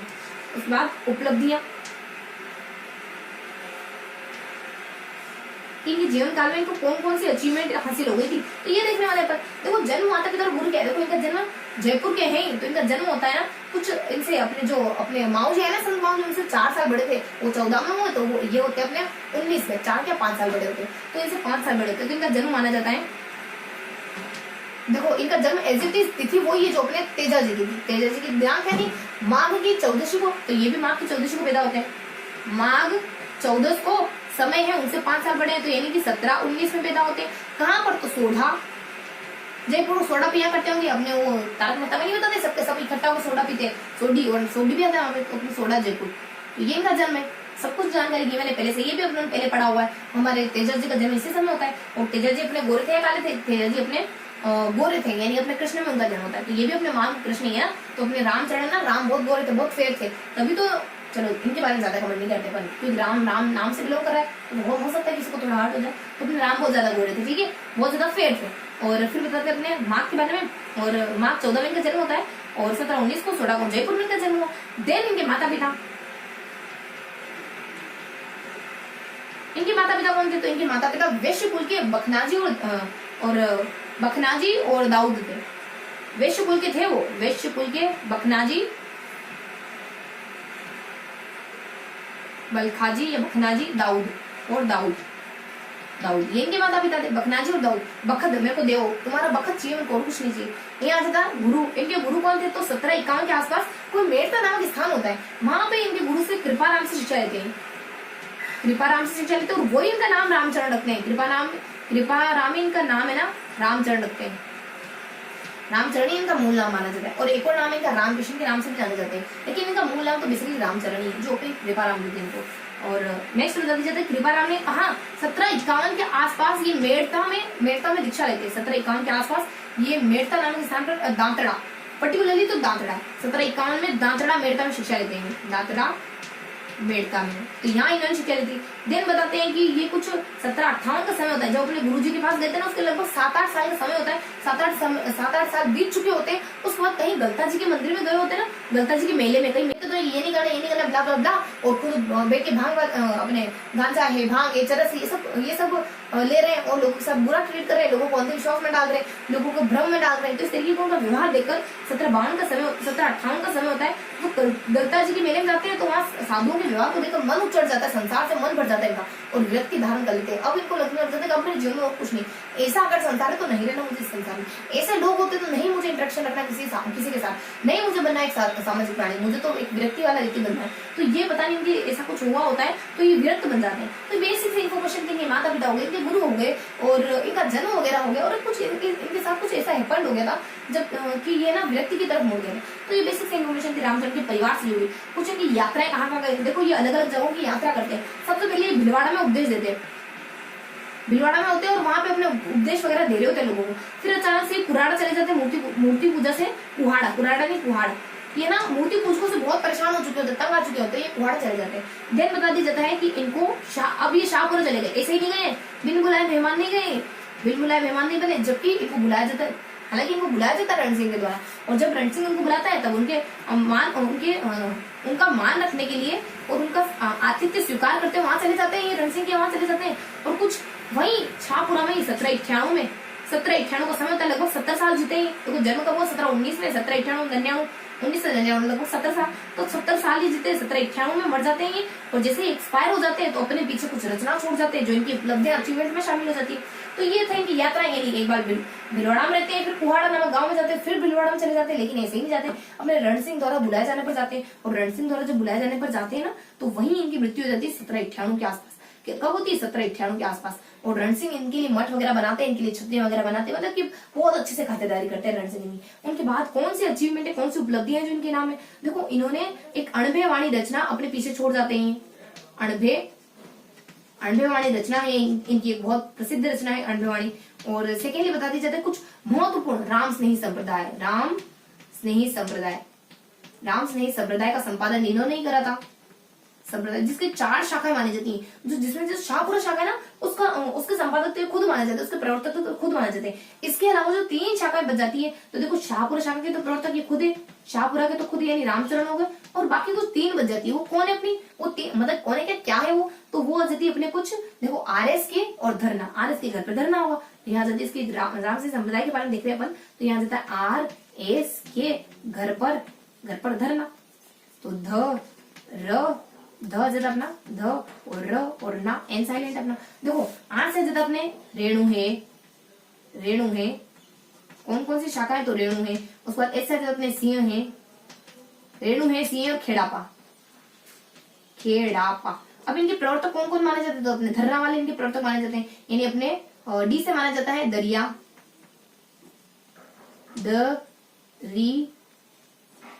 दरियाव जी करके है ना। उसके बाद एच से माना जाता है हरिदास, और राम से माना जाता है रामदास, रामदास। तो ये बाकी बची हुई शाखा के प्रवर्तक थे, ये अपने रामसनेही संप्रदाय देखा हमने ना। तो शाहपुरी शाखा के तो प्रवर्तक खुद रामचंद्र थे, बाकी 3 के कौन थे, तो आरएस के घर के सामने धरना लग गया, कुछ ना कुछ करा हुआ है। तो अपने आर से रेणु है, सिंह है, खेड़ापा है। उसके बाद इनके प्रवर्तक कौन माने जाते हैं, तो दरिया है, हरि है, राम है, इनके प्रवर्तक माने जाते हैं। और फूल ये अपने रामसनेही संप्रदाय इन्होंने स्टेब्लिश करा था, और अनुभवाणी रचना इनकी मानी जाती है। और रामसनेही संप्रदाय से संबंधित एक महोत्सव है जो फूलडोर महोत्सव के नाम से जाना जाता है। तो इसे संप्रदाय से जुड़ा हुआ एक फूलडोर महोत्सव है, फूलडोर महोत्सव। फूलडोर महोत्सव का संबंध अपने रामचरण से ही माना जाता है। उसके बाद थोड़ा सा अपन देख रहे हैं नवराम के बारे में। अब नवराम को कैसे कैटेगराइज करेंगे, नवराम को कैटेगराइज करेंगे ठीक वैसे ही, जैसे जन्म हो गया, माता पिता हो गया, गुरु हो गए। तो यहाँ देख लेंगे अपन जन्म, माता पिता, गुरु। तो बेसिक सी इंफॉर्मेशन होती है इनकी पारिवारिक जीवन के बारे में। देन बताते थे शिक्षा पर और ईश्वर पर इनके विचार क्या है, शिक्षा व ईश्वर पर क्या नजरिया है इनका, क्या मानना है इनको कि what is God and what is education. और लास्ट में मारवाड़ इसी ध्यान रखना है कि मारवाड़ क्या है, मारवाड़ से क्या चीजें देखने वाले हैं, वो तो अपन जब 2 पॉइंट क्लियर करेंगे तभी पता चलेगा। तो यहाँ क्या क्या इन्फॉर्मेशन होती है इनके बारे में, तो हल्की सी इन्फॉर्मेशन होती है इनके बारे में कि इनका जन्म, माता पिता और गुरु है। देखो इनका जन्म माना जाता है कुछ ये लगभग 1840 के आसपास ज्येष्ठ अष्टमी को पैदा होते हैं, यानी 8 इनकी जीवन से बिलोंग करता है। जन्म है इनका, जन्म है भादो की अष्टमी, और ये काले थे गोरे, तो नवल राम अपने काले थे, नए कपड़े लाए ब्लैक कलर के। तो भादो कृष्ण की अष्टमी को इनका जन्म हो, 8 बिलोंग करते मतलब 1840 में इनका जन्म हो। उसके बाद इनका जन्म कहाँ होता तो हर्षोल्लाह, जैसे इनका जन्म हुआ ना तो इनके घर में हर्षोल्लास आ गया, हर्षोल्लाह। और एक अपने दलित परिवार के दलित समुदाय के मेहतर परिवार से बिलोंग करते थे। तो जन्म स्थान इनका मतलब हर्षोल्लाह। और परिवार है, देखो अब माता पिता देख लेते हैं। देखो माता का तो जीवन है नहीं, लेकिन पिताजी कौन है और गुरु, पिताजी कौन है इनके, पिताजी इनके खुशहाल राम। इनके पिताजी बहुत समझदार व्यक्ति थे, खुशहाल राम। पता चल गया कि बेटे जी मेरे संत महात्मा प्रवृत्ति वाले हैं। तो इनको शुरुआत से इन्होंने आध्यात्मिक शिक्षा देनी शुरू कर दी, और इन्होंने इनके गुरु से इंट्रोड्यूस करवाया इनको। तो इनके गुरु है अपने करताराम, और कह दिया कि मेरा बेटा इस तरीके का है, तो आप इसी फील्ड में इसको आगे बढ़ाओ। और ये रामानंद संप्रदाय से जुड़े हुए इनके गुरु। तो इनके गुरु का नाम है करतार राम। करतार का मतलब ईश्वर होता है, करतार राम। और उन्होंने ही इनको नवल राम नाम दिया था, नवल राम, जैसे अपने रामचरण को दिया था ना, नवल राम नाम दिया था। इनके पिताजी को पता चल गया था, तब खुशहाल राम को पता चल गया था मेरा बेटा को तो आध्यात्मिक है, तो इनको गुरु के सानिध्य में भेज दिया, जो रामानंद संप्रदाय के ही इनके गुरु, जो करताराम है वो रामानंद संप्रदाय के ही इनके गुरु। कल हमने देखा था रामानंद किनके गुरु थे, धन्ना के गुरु थे, पिपा के गुरु थे। और आज क्या देखने वाले कि जो रामानंद की संप्रदाय को फॉलो करने वाले होते हैं, और अपने करताराम वो इनके गुरु है, नवल राम के गुरु। हल्की सी इन्फॉर्मेशन होती है जन्म के बारे में, माता पिता के बारे में, देन गुरु के बारे में। देख क्या होता है शिक्षा और ईश्वर को लेकर क्या विचार है। देखो ये शिक्षा का महत्व बहुत ज्यादा मानते थे, ये शिक्षा की इंपॉर्टेंस बहुत ज्यादा रखते थे अपने जीवन में। उसके बाद ईश्वर के बारे में क्या जानकारी कि एकेश्वरवाद को मानते थे कि ईश्वर एक, ईश्वर अल्लाह सब एक है, और जो भी एक प्रभु सत्ता है, जो भी एक अंतिम यूनिवर्सल पावर है, वो सिर्फ और सिर्फ एक ईश्वर है। तो एकेश्वरवाद को मानते हैं, और निर्गुण ईश्वर को मानने वाले होते हैं, दिन की इन्फॉर्मेशन होती है मारवाड़, मतलब कि इनकी भाषा मारवाड़ी मानी जाती है, मारवाड़ी भाषा। देन मारवाड़ के मान सिंह इनकी बहुत कदर किया करते थे, सम्मान किया करते थे। मारवाड़ के शासक मान सिंह इनका बहुत सम्मान किया करते थे। देन मारवाड़ में इनकी प्रमुख पीठ बनी हुई, मारवाड़ में इनकी प्रमुख पीठ बनी हुई। कुछ ऐसी जानकारी होती है अपने नवराम के बारे में। क्या जानकारी होती है, इनके माता पिता हो गया, इनके माता पिता जन्म गुरु, हल्की सी जानकारी। उसके बाद देखना है इनको शिक्षा पर और हमारे ईश्वर पर इनके क्या विचार थे। और लास्ट में देख लेते हैं मारवाड़ यानी कि नवराम के बारे में क्या देखते हैं। इनका जन्म होता है कुछ 8 यानी कि भादो की अष्टमी को 1840 में इनका जन्म होता है। हर्षोल्लाह गाँव में जन्म माना जाता है इनका जन्म। और क्या इन्फॉर्मेशन होती है, हर्षोल्लाह गाँव में इनका जन्म हो जाता है। और ये दलित जो समुदाय है उसके मेहतर परिवार से बिलोंग करने वाले होते हैं। तो इनके पिताजी बता देते हैं कि जो दलित समुदाय होता है उससे बिलोंग करते हैं, दलित के मेहतर कैटेगरी से, दलित समुदाय के मेहतर कैटेगरी से बिलोंग करने वाले थे। और इनके पिताजी खुशाग्राम होते हैं, मतलब हमेशा खुश मिजाज रहने वाले शख्स होते हैं और ये खुशी रहते हैं। पता चल जाता है कि बेटा आध्यात्मिक है, तब भी खुशी रहते हैं और बेटे को इंट्रोड्यूस करवाते थे आध्यात्मिकता से और इनके गुरु के रूप में करताराम को नियुक्त करते थे, क्योंकि नियुक्ति हुई एक तरीके से ये उनके पास ले जाकर उनको छोड़ते कि मेरे बेटे जिस तरीके के माइंड सेट वाले हैं तो आप इसी फील्ड में इसको आगे बढ़ाओ। तो ये गुरु हो गए इनके। उसके बाद नेक्स्ट बता दीजिए इनकी शिक्षा और ईश्वर पर क्या विचार थे। मानना था इनका कि शिक्षा का महत्व जीवन में बहुत ज्यादा होता है, हर एक व्यक्ति को शिक्षित होना चाहिए। देखो ये शिक्षा को बहुत ज्यादा महत्व देते हैं। देन एक ईश्वर, इनका मानना होता है कि ना ईश्वर 3 है, ना 4 है, ना 5 है, ईश्वर सिर्फ एक है, एक अंतिम सत्ता सिर्फ एक ही हो सकती है। अंतिम सत्ता कभी भी पार्ट्स में नहीं बनी हो सकती। उसके बाद नेक्स्ट बता दीजिए मारवाड़ मतलब कि इनकी भाषा मारवाड़ी है। मारवाड़ के शासक सम्मान किया करते हैं और जोधपुर इनकी जो मारवाड़ है इनकी प्रमुख पीठ मानी जाती है। मारवाड़ एरिया में इनकी प्रमुख पीठ बनी हुई है। तो ये हल्की सी इन्फॉर्मेशन होती है नवलराम के बारे में। उसको अपने सांगलिया गांव धुनी क्या है। देखो सांगलिया गांव धुनी कोई अपने संत वगैरह नहीं, ये तो पर्टिकुलर एक स्थान है जो हमारे सीकर जिले में पड़ता है। तो सांगलिया गांव की लोकेशन देख लेंगे, ये स्थान क्यों फेमस है और अगर इतना ही फेमस है किसी चीज के लिए तो इसमें इसको फेमस बनाने वाले शख्स कौन है तो उस बारे में देखेंगे। और कोई चीज वहां इतनी फेमस है तो उसके बारे में भी देखेंगे अपन। तो देख लेते अपन कि सांगलिया गांव धुनी की लोकेशन क्या है और इसको प्रसिद्धि कौन क्या है ऐसा वहां जो प्रसिद्ध है, और अगर कुछ है तो किसने स्टेब्लिश करा है इसके बारे में देखेंगे अपन। तो इसकी लोकेशन देख लेते हैं, ये कहाँ है स्थान। ये अपने सांगलिया गांव धुनी सीकर। सांगलिया गांव तो गांव है अपने, सांगलिया धुनी अपने तहसील है, उसके बाद अपने सीकर जिला हो गए। उसके बाद ये है क्या, क्यों प्रसिद्धि है। यहाँ पर एक संप्रदाय है, सर्वांगी संप्रदाय है। एक जो आश्रम है सांगलिया गांव धुनी का वो क्यों प्रसिद्ध है, सर्वांगी संप्रदाय के लिए। सर्वांगी संप्रदाय के लिए प्रसिद्ध है। इसको सर्वांगी संप्रदाय के लिए प्रसिद्ध है। इसकी स्थापना किसने करी, इसकी स्थापना करी लक्कड़दास ने। लक्कड़दास ने इसकी स्थापना करी। कब करी, तो इसकी स्थापना 1649 में होती है। 1649 में, 1648 में कुछ हुआ था क्या, हुआ था ना, कल हुआ था। क्या हुआ था, कल हुआ था 1000 क्या अपने 108 साल में 1648 साल में कोई एक्सपायर होता है। अब वो कौन है, वो है हमारे कुछ सेकंड लास्ट लोक देवता कौन है। हरगुजी से पहले क्या देखा था हमने, हरगुजी से पहले हमने कवर करा था लालदास के बारे में। तो ये अपने ये जानकारी अपने देखो, हरगुजी से पहले अपने क्या कवर करा था, लालदास ही कवर करा था हमने। लालदास के बारे में जली है, हाँ हे से अपने हरगुजी, ठीक है अपना लालदास के बारे में कवर करते हैं। तो लालदास ही अपने जो 108 साल में और 108 साल में एक्सपायर होते हैं और 1648 का समय था और कुछ शेरपुर नामक उनकी समाधि बन गई थी, नगला नामक किसान को एक्सपायर होते हैं ना, ऐसी जानकारी होती है उनके बारे में। अब बताओ कि सर्वांगी संप्रदाय के लिए प्रसिद्ध माना जाता है। इसकी स्थापना करने वाले लक्कड़दास ने 1649 में स्थापित कर दिया था। स्थान इनका सांगलिया गांव धुनी करे। तो सर्वांगी संप्रदाय के बारे में तो कुछ बताओ कि क्या है, तो बता देते हैं। तो सर्वांगी संप्रदाय के बारे में थोड़ी सी इन्फॉर्मेशन दे देते अपन। तो इसमें है ना सर्वांगी संप्रदाय समानता को बहुत ज्यादा महत्व देता है, समानता को बहुत ज्यादा वैल्यू देता है। इसमें इसके जो अनुयायी एक दूसरे को जय साहब करके पुकारते हैं, जय साहब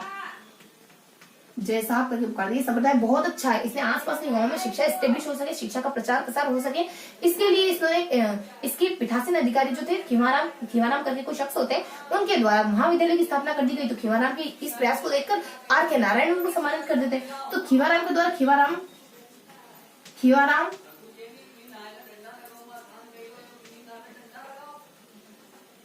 खीवाराम महाविद्यालय स्टेब्लिश करते हैं, खीवाराम कॉलेज वगैरह खोलते हैं। तो इनके लिए इनको आर के नारायण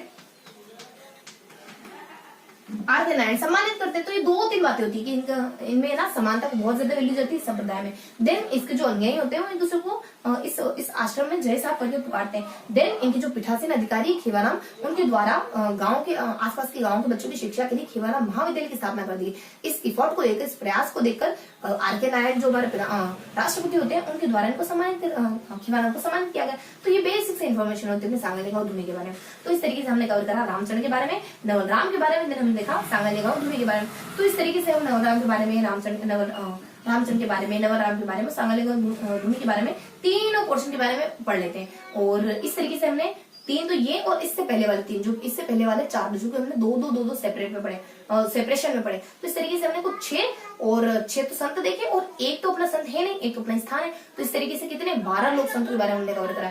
तो थोड़ा सा क्या करते हैं कि लास्ट में अपन थोड़ा सा सारे लोक संतों का रिकैप ले लेते हैं कि हमने क्या देखा। उसके बाद सारे मीन्स इस पार्ट में पढ़े हुए सारे, इस पार्ट में जो भी हमने 6 लोक संतों को देखा, थोड़ा सा स्थान विशेष के बारे में देखा, उसके बारे में थोड़ा सा रिकैप ले लेते कि हमने आखिरकार देखा क्या इतने लंबे सेशन में ना।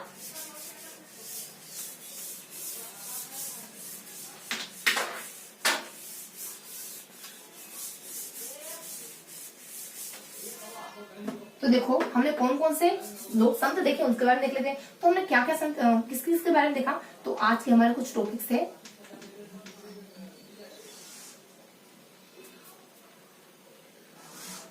किस किस के बारे में देखा, हमने देखा डीएम राम से सब जीएम करते हैं। डीएम राम रन कर गया, अरे जीएम नहीं, अपने जीएम तो कहीं और आया था, डीएम राम भाग गया परिस्थिति देखकर। तो हमने देखा था दादू, मीरा, कितने 1 2 और लास्ट में अपने वो एक स्थान आ जाएगा। तो दादू के बारे में देखा, मीरा के बारे में देखा, रानाबाई के बारे में देखा, रानाबाई के बारे में देखा, माओ जी के बारे में देखा, देन रामचरण के बारे में देखा, देन नवल राम के बारे में देखा, देन सांगले गांव धुनी के बारे में देखा। देखो दादू के बारे में क्या देखा, देखो दादू तो वो शख्स होते हैं जो तथ्यों में बैठे होते हैं, इनका पूरा जीवन का तथ्यों में बैठा होता है। जैसे जन्म हुआ जन्म लेते अलग अलग स्थानों पे, कभी आमेर जाते हैं, तो कभी अकबर से मिलने के लिए फतेहपुर सीकरी जाते हैं, तो कभी अपने गुरु के कहने पर सांभर चले जाते हैं, यानी शिक्षा लेती है सांभर चले जाते हैं। लास्ट में इनके कुछ शिष्य वगैरह, बहुत सारे शिष्य इनकी मिस्किन वगैरह, रज्जब वगैरह, स्माइल वगैरह, माधो सिंह, स्माइल मतलब वो मिस्किन वगैरह, तो सूरत सिंह वगैरह और माधो सिंह वगैरह, इस तरीके से बहुत सारे इनके शिष्यों के बारे में देखा। तो इस तरीके से हमने दादू दाल के बारे में तो देखा कि अलग अलग स्थानों पर यात्रा करते हैं, उनके बहुत सारे शिष्य वगैरह, उनकी रचना वगैरह, इस तरीके से हमने इनको दादू दाल के बारे में पढ़ा। जनरली इनके जीवन में यात्राएं बहुत मायने रखी। उसको मीराबाई के बारे में थोड़ा सा हमने देखा कि इनका पारिवारिक जीवन क्या है। तो यही अपने रतन माने जाते हैं, पतिदेव जी, पिताजी माने जाते हैं, पतिदेव जी अपने भोजराज हैं और पिताजी माने जाते हैं रतन, और दादा दादी का बहुत ज्यादा प्रभाव पड़ता है। लगभग 1500 होने वाला था, इतने मीराबाई का जन्म हो गया, 1458 के आसपास जन्म लेती है। उसके बाद इनके साहित्यिक जीवन के साथ इनका साहित्यिक जीवन कुछ ऐसा सा रहा कि ये रणछोड़ के डाकुर मंदिर में समाहित हो जाती।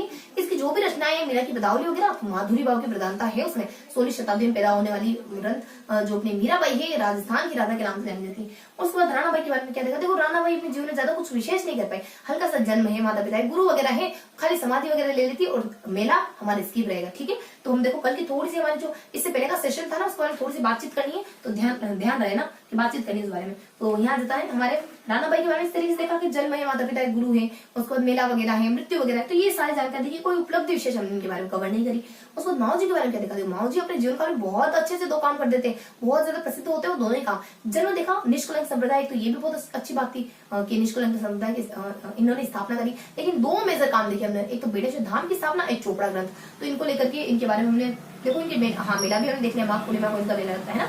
तो इस तरीके से संत माओ जी का जीवन तो बहुत अच्छा गुजरा हुआ। इतने बड़े बड़े 2 काम करे तो अच्छा ही गुजरा। इनको बहुत सारी उपलब्धि मिली, कल्कि का अवतार है, डूंगर में बहुत सारे अनुयायी फॉलोअर बन गए इनके, साबला गांव में इनका मंदिर बन गया, माँ की पूर्णिमा को उनका मेला लगने लग गया। तो ये 2 बड़े बड़े काम करे तो उपलब्धियां भी बहुत अच्छी नाम हुई इनके। उसके बाद रामचंद्र के बारे में कैसे देखा, देखो रामचंद्र तो ऐसे शख्स होते हैं जो कि ये भी अलग अलग स्थानों पर जाते हैं। जिस तरीके से दादू दयाल अलग अलग स्थानों पर जाते हैं ना, उसी तरीके से रामचंद्र भी अपने जीवन को अलग अलग यात्राओं में गुजार देते हैं। इनके माता पिता देख लेते हैं, गुरु देख लेते हैं हल्के से, और इनके जीवन की थोड़ी सी घटना होती है कि विरक्ति क्यों धारण करी, क्योंकि दत्ता जी के मंदिर में गए थे, वहां किसी का व्यवहार ऐसा देखा तो पसंद नहीं आया, इनको ने विरक्ति धारण करी। और वैसे इन्फॉर्मेशन क्या होती है, अलग अलग इनके जीवन में अलग अलग यात्राएं करते हैं। कभी कुहाड़ा जाते हैं, कभी शाहपुरा जाते हैं, कभी भिलवाड़ा जाते हैं। शाहपुरा ऐसे ही नहीं गए, किसी के द्वारा बुलाए गए, और किसी के द्वारा बुलाया था, अपने रण सिंह ने बुलाया था, उसके बुलाने पर गए, लेकिन वही इनकी मृत्यु हो जाती है। और वो ऐसे ही नहीं बुलाया, उन्होंने भी बहुत अच्छा काम करा, क्षत्रिय बनाई, मठ बनाए, ऐसे उनका बहुत खातिरदारी करी, बहुत स्वागत सत्कार करा इनका। तो ऐसे होते हैं रामचंद्र। इनके जीवन की सबसे बड़ी बात फूल और महोत्सव, इनके जीवन की सबसे बड़ी बात रामसनेही संप्रदाय, इनके जीवन की सबसे बड़ी बात रामसनेही संप्रदाय, इनके जीवन की सबसे बड़ी बात फूल और महोत्सव, जो कि रामसनेही संप्रदाय से बिलोंग करता है। और एक हमारे रामसनेही संप्रदाय, और एक और इनके जीवन की बड़ी बात क्या होती है, एक और उपलब्धि अनुभववाणी रचना होती है। ठीक है, तो अपने रामसनेही संप्रदाय और अनुभववाणी रचना इनके जीवन की 2 बड़ी अचीवमेंट में से एक है। उसके बाद यहाँ ज्यादा अपने नवराम के बारे में, नवराम क्या होते हैं, पिताजी पहचान लेते हैं, नवराम पहले से दिख रहे हैं, आध्यात्मिकता की राह पर चलेंगे तो पहले से उस राह को आसान बना देते हैं, पहले से भेज देते हैं, सिद्धार्थ की तरह नहीं करते, उसके पिता की तरह उनको रोकने की कोशिश नहीं करते। ये तो हर्षोल्लास के साथ, तो इनका गाँव भी अपने हर्षोल्लास भी माना जाता है। और ये ना दलित समुदाय से बिलोंग करने वाले ये अपने संत हैं और मेहतर परिवार के होते हैं। फिर मारवाड़ के शासक होते हैं, बहुत सम्मान किया करते हैं। मारवाड़ में ही पीढ़ बना गई, मारवाड़ी भाषा मानी जाती है। सांगले को धूनी क्यों प्रसिद्ध है, सांगले को धूनी इस वजह से प्रसिद्ध है क्योंकि वहाँ सर्वांगी संप्रदाय का आश्रम है। किसी लक्कड़दास वगैरह व्यक्ति ने स्टेब्लिश करा था। कब करा था, जब हमारी किसी की मृत्यु हुई थी ना, तब उसी के आसपास कराया, 1649 के आसपास, जब हमारे किसी लोक देवता की मृत्यु हुई थी उसी के आसपास। किसी कौन, हमारे लालीदास। और फिर बताते हैं कि सांगले को धूनी ये बहुत अच्छा सा आश्रम है, जैसा जैसा करके एक दूसरे को पुकारते हैं। और यहाँ के जो पीठासीन अधिकारी बहुत ज्यादा पोलाइट है, बहुत ज्यादा हम्बल है लोगों की शिक्षा को लेकर, मतलब बहुत ज्यादा कंसेंट है उनके मन में इन सबको लेकर। इस वजह से वो कुछ अपने महाविद्यालय की स्थापना कर देते खीवाराम के नाम से। तो आर के नारायण में इनके प्रति थोड़ी सी कृतज्ञता दिखाते हैं, उनको सम्मानित कर देते हैं। तो इस तरीके से हमने हल्का हल्का सा ब्रीफ इंट्रोडक्शन लिया इन सारे लोक संतों के बारे में। तो इस तरीके से हमने क्या कवर कर लिया, इस तरीके से हमने सारे ही लोक संत पढ़ लिए, यानी कि हमारा लेसन नंबर 2 भी बहुत अच्छी तरीके से फिनिश हो जाता है। और हाँ, एक बात करनी थी ना मुझे, तो देखो वो बात क्या थी, देखो कल हमारा थोड़ा सा डाउट बच गया था किस पे, कि हमें कृष्ण शुक्ल इसको लेकर के डाउट चल रहा था। तो कल वाले जो लोक संत देखे ना, उनमें जिसके भी बारे में मेले वगैरह जो भी आया है ना, उसके बारे में हमें थोड़ा सा निगाह वापस से डालनी है। निगाह वापस से क्यों डालनी, क्योंकि वहां पर 1 से 2 जगह ऐसी थी जहां पर कृष्ण या शुक्ल इसको लेकर के डाउट था। तो एक बार अपन थोड़ा सा निगाह डाल लेते कल वाले पोर्शन पर। तो कल जो भी हमने देखा ना, उसमें अपन थोड़ा सा देख लेते हैं। देखो कल हमने 6 लोक संतों को पढ़ा था। हमने कल पढ़ा था सबसे पहले धन्ना, देन पीपा, देन जम्भोजी। देखो कल की ट्रिक थी हमारी कि डीपी देखकर जली है, यानी डीपी, उसके बाद हमारे जली है। तो अपने धन्ना हो गया, पीपा हो गया, जम्भोजी जसनाथ जी, उसके बाद लालीदास जी, मतलब लालदास, जो कि निरंजनी समुदाय के, निरंजनी की तो अपने हरिदास है ना, ये तो लालदास ही है, लालदास। उसके बाद एच से अपने हरिदास। तो इनमें जहां पे भी कृष्ण शुक्ल है ना, उसको अपन क्लियर कर लेते हैं। देखो धन्ना के बारे में कोई कृष्ण शुक्ल कोई बात नहीं थी। पीपा के बारे में कृष्ण शुक्ल में कोई बात थी क्या? नहीं थी। पीपा के बारे में भी कोई कृष्ण शुक्ल में अपनी चैत्र की पूर्णिमा को उनका मेला लगता है, ये जानकारी थी अपने। तो यहाँ पर चैत्र की पूर्णिमा ही दिया होता, कोई कृष्ण शुक्ल जानकारी नहीं थी। तो यहाँ पे भी अपन जानकारी नहीं रखते हैं। उसके बाद जम्भोजी में क्या जानकारी थी? देखो जम्भोजी में थी ना, अपने जम्भोजी में बताया गया था कि इनका जन्म होता है कुछ देखो जम्भोजी के बारे में देखो अपने क्या देखा था, कुछ सनों के बारे में देखा था हमने कि इनका जन्म 1358 को माना जाता है। और फिर अपने कुछ 1383 का समय आता है जब घर छोड़ देते हैं। उसके बाद 1385 का समय आता है जब अपने कुछ विष्णु संप्रदाय की स्थापना कर देते हैं। उसी समय कुछ रचनाएं लिख देते हैं। उसके बाद फिर हमारे 36 का समय आता है, यानी ये 14 है ना सारे। उसके बाद जब 36 का समय आता है, 1536 का, तब एक्सपायर हो जाते हैं। तब अब इनके जन्म के बारे में हमें देखना था कि इनका जन्म होता है अपने कुछ इनका जन्म अपने 1358 को माना जाता है। और अपने समय इनका तिथि वगैरह गिवन होती है क्या? तिथि इनकी भादो की अष्टमी। तो अपनी भोजाई कैसी है? अपनी काली है, तो भादो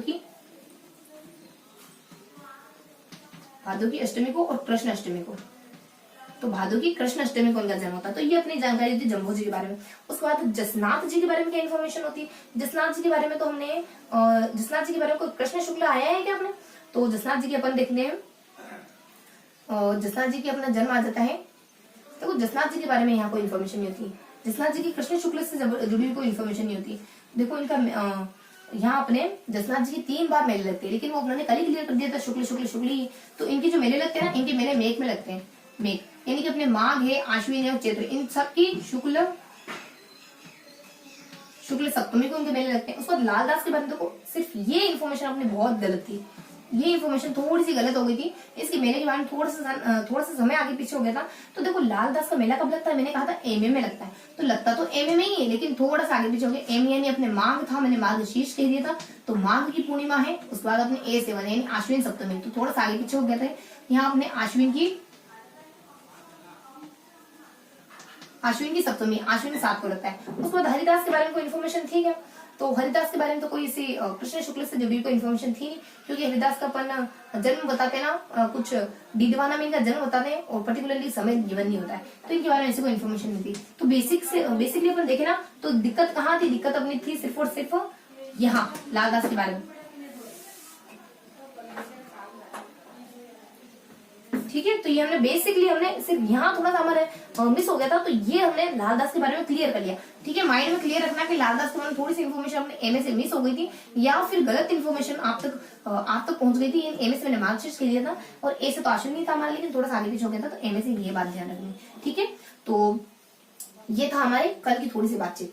तो अब अपन कहाँ थे? हाँ, हम थे आज के सेशन को अपन एंड की तरफ ले जा रहे थे। तो आज के सेशन को थोड़ा सा अपन एंड की ओर ले जाते हैं और देख लेते हैं कि आज हमने कुछ 6 लोक संतों को क्लियर करा है। तो 6 लोक संतों में हमारे दादू है, मीरा है, राणा है, माओ जी है, रामचरण है, उसके बाद नाथुर अपने नवल राम है, उसके बाद अपने सांगालेगा धुने। तो इस तरीके से आज के सेशन में हमने कुछ 6 लोक संतों को क्लियर करा है और लास्ट में हमने किसी एक स्थान विशेष के बारे में पढ़ा है। तो ये था हमारा आज का सेशन। तो आई होप आज का सेशन आपको पसंद आया होगा और आज के सेशन के खात्मे के साथ हमारा लेसन नंबर 2 यानी लोक संत और लोक देवता भी फिनिश हो जाता है। नेक्स्ट अपन मिलेंगे लेसन नंबर 3 में और तब तक के लिए टेक केयर एंड जय हिंद।